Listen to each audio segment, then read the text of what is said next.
Uber is hoping that autonomous vehicles will save them, but it probably won't. And also, an Uber investor thinks the CEO needs to be a little bit more aggressive and more like Travis Kalanick. Xbox, Twitter, Uber, Postmates, Netflix, MoviePass, Google, Facebook, eBay, DoorDash, Apple, Amazon, Airbnb, The Apptrepreneur. Hey everyone, this is Kevin the Apptrepreneur, and we're going to continue with the experiment this week to put two topics into one video. I'm doing this for personal reasons, partly because to save some time, partly so I don't have to upload two videos that day if I don't have to, and just kind of see if people react. You know, sometimes I'm talking about something and it's like, well, let's go to the next topic. It's probably going to be like a this week only, and we'll kind of see what the reaction is, if it's a success or not. But you know, our first topic is going to be the autonomous vehicles and why they will not save Uber and Lyft money when they finally come to fruition. However, before we talk about that, let's have a word from our sponsors. Times are changing for gig workers and the gig economy, and there are a lot more gigs from a lot more companies than there used to be. That's why when people ask me where they can go to find resources for the gig economy, I recommend gigworker.com. At this site, you can see what other gig workers are doing and discover better opportunities from industries, companies, resources, and even a forum where you can talk with other people in the gig economy. Gigworker.com is a great resource site, whether you work for Uber, Lyft, Postmates, DoorDash, TaxRabbit, Thumbtack, Upwork, whatever. There's a gig for you and there's a forum for you on gigworker.com. Gigworker.com. For all your gigs. Uber and Lyft are betting that driverless cars will help them finally make money. Here's why it won't work. This is an opinion piece from Jason Atten from Inc. And it says, Uber and Lyft are still losing money. In a recent quarterly report, Uber posted a loss of $5.2 billion, its largest ever, and Lyft expects to lose as much as $875 million this year. So you can understand why both companies are looking for ways to boost revenue and cut expenses. You can also understand why, then, they are aggressively pursuing driverless cars, cut out the driver, and you eliminate a major expense. Right? Sure, that's true, but right now, ride-sharing companies like Uber act essentially as a broker between riders who need transportation and drivers who have excess capacity. Those drivers provide their own vehicle, maintain it, insure it, pay for their own gas, and set their availability. Change the equation. That changes with an autonomous vehicle. The ride-sharing company now becomes a fleet service without drivers. However, in eliminating that expense, it now takes on the cost of building and maintaining a fleet of vehicles, as well as the additional liability that comes with it. I've been saying this for years now. And this is why it's not going to happen. This is why it won't save. This is why they don't even want driverless cars, despite what they say. And along with that additional expense comes another problem. People aren't likely to pay as much for a driverless ride. This is an interesting one. In fact, in an article in MarketWatch, Rick Alton argues that ride-hailing is fundamentally a commodity, meaning that fares will likely fall considerably. Uber and Lyft are apparently betting that while riders will expect to pay less, it won't be so much less that it doesn't cover the expenses associated with an autonomous vehicle. So driverless cars mean lower revenue from fares, increased expenses associated with managing an autonomous vehicle fleet, and the research and development that comes with it, and decreased expenses from driver payments. There are a lot of variables in that equation that have to align just right for either company to start making money. But here's the thing, it's not just math, because you change the experience as well. Getting into a car with a driver you don't know is strange the first time you do it, but most people who use Uber or Lyft are well past that point. It's pretty normal by now. And most of the time, it's far more convenient and a better overall experience than the alternatives. Often, it's just cheaper. But getting into a car without a driver at all is another thing altogether, regardless of the price. See, most of us don't love giving up control. Oh, sort of. I mean, we've got Netflix and, Spotify, and we've got digital movies in the cloud. So, people are getting there. But when you get in a taxi or a rideshare, you at least give up control to a person you can see and talk to. You get to decide whether you trust this person to get to your destination safely. Because while it might be strange to catch a ride in someone else's car, at the end of the day, you know that person has a vested interest in getting you to your destination safely. Well, for the most part. I think there's been enough situations to show that not everybody has that best interest in mind. That doesn't mean that accidents don't happen or drivers don't have bad days, but all those things are already factored into the equation when you open the app and tap for a ride. And here, a lot of unanswered questions. All of that changes with driverless cars. Is it safe? What if it gets confused and takes me to the wrong place? What if there's an accident? Will enough people pay enough money to support driverless cars? Will the money the company save in paying drivers be more than the additional expenses associated with managing a driverless fleet? That's a lot of questions without good answers. I call them the common sense questions, which makes it hard to see how driverless cars are suddenly going to be the thing that helps Uber and Lyft turn a profit. Of course, if a driverless ride is your thing, there's always the subway. Wait, that won't work. In every city I know of, the subway train still has a driver, and the subway doesn't make a profit either. I love the way he ended that. So yeah, it is nice to see somebody, Jason in this case, pointing out the things I've been saying for years. This is why I don't believe the driverless cars are the future.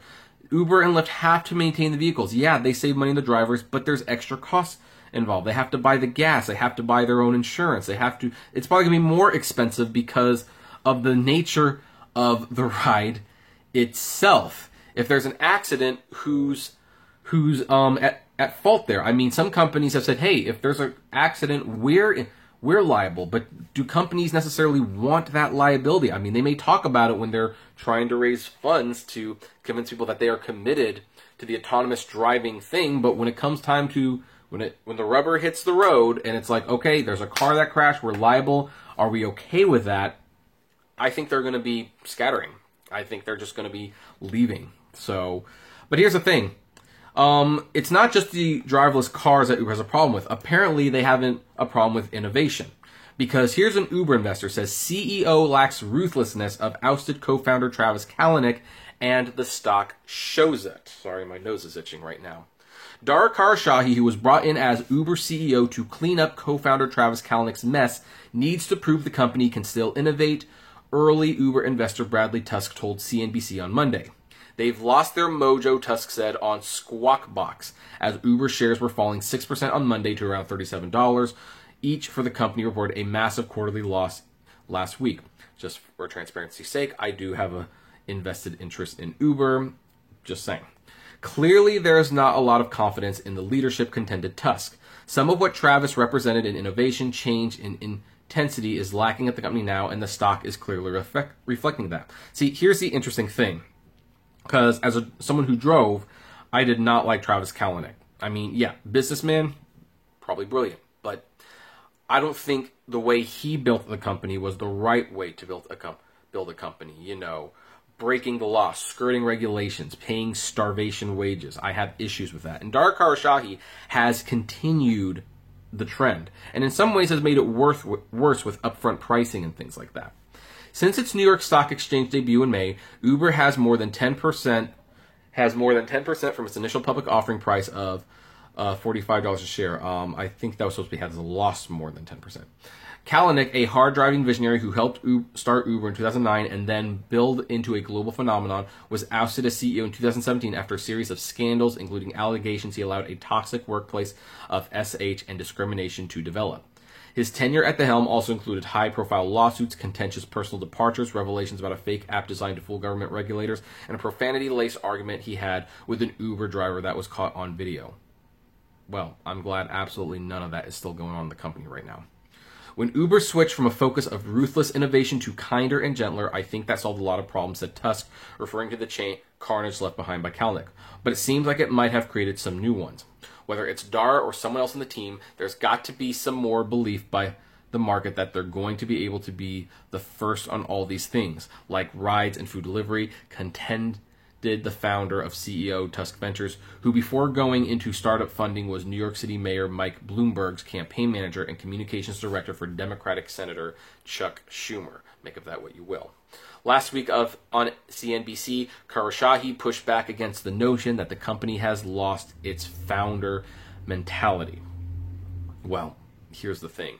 Dara is not the founder of Uber. He was brought in to clean up a mess. To some extent, he has cleaned up that mess, at least on a public relations front.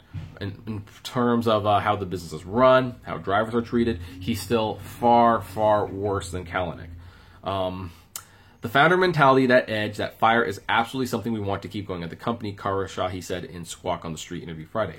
It's a big part of what made the company successful, and I absolutely think it will play a big part in making the company successful moving forward. Yeah, and getting that edge back includes firing a third of your marketing staff, apparently.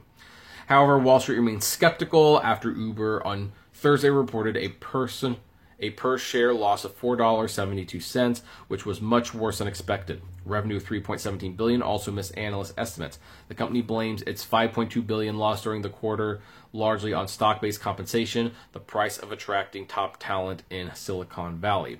Uber's core ride-hailing business saw better than expected gross bookings for the quarter, while the newer Uber Eats unit's gross bookings fell short of forecast. Fundamentally, for the company to really be profitable, it can't be just Uber Eats. It can't just be rideshare, Tusk said. They've got to be that A to Z for transportation.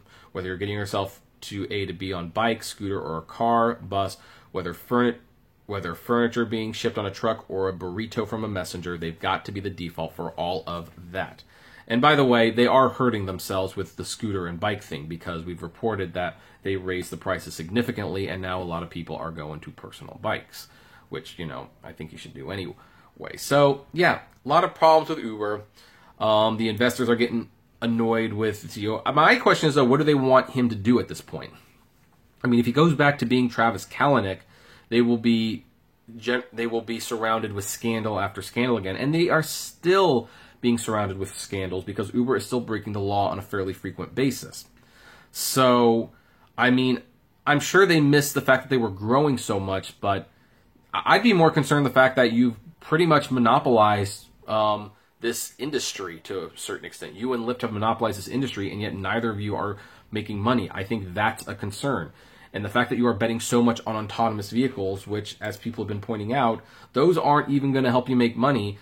I think they have more than just we're not growing at all cost mentality. You have a this company doesn't work mentality in the sense that you can't make money off it. The only way it runs is if you subsidize the rides, and that's not going to last forever.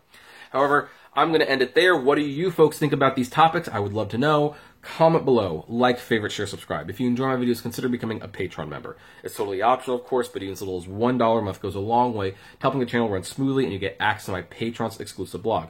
Also, if gas prices are getting just a little down, check out the GetUpside app below. It's totally free, and you get cash back on every gas purchase. If you want more content from me that's not rideshare related, check me out at Kevin T. Rodriguez, the Aptrepreneur Vlogs, and Autograph Hound. And finally, if you want to talk to me or other fellow rideshare drivers, check us out on Facebook at the Aptrepreneur Hangouts. And as always, flame responsibly. Have a good one.